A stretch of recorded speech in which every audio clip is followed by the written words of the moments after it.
The courtroom that serves as the constitutional division of the High Court was filled to capacity this morning, anxiously waiting for a ruling that would give the country a date when Kenyans would go to the polls to elect, for the first time in history of the country, county leaders under the devolved system of government.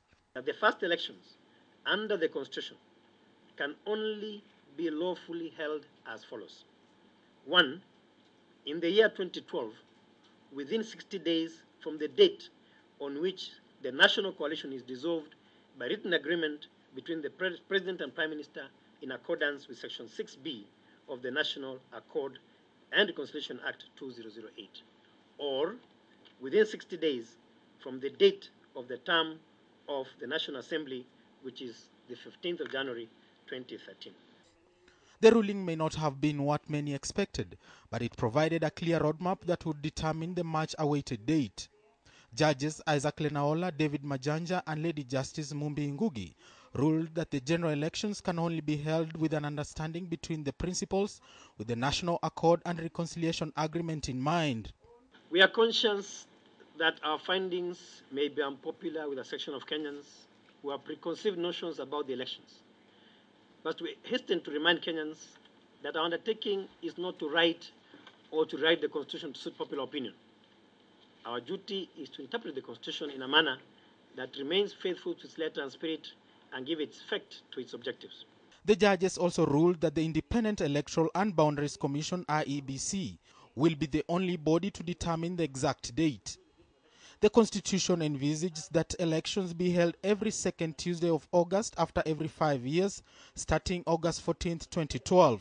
But one thing that the judge was certain was the new office holders will not serve their full terms. For the term of the next president, the next members of parliament, the governors, and members of the county assemblies may be shorter than 5 years as a consequence of the transitional provisions.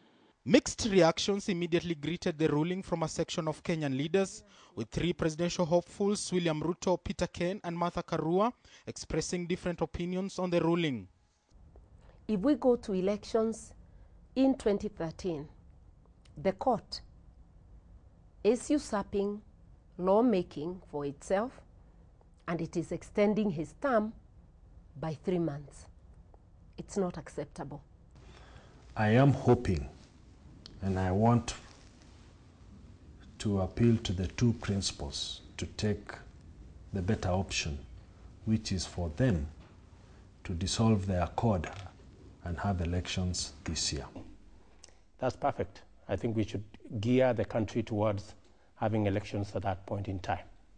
Constitution Implementation Commission Chairperson Charles Nyachai, however, says the bench's ruling was above board and should satisfy all concerned parties. It reaffirmed the constitutional principle of how you resolve issues of interpretation in the Constitution.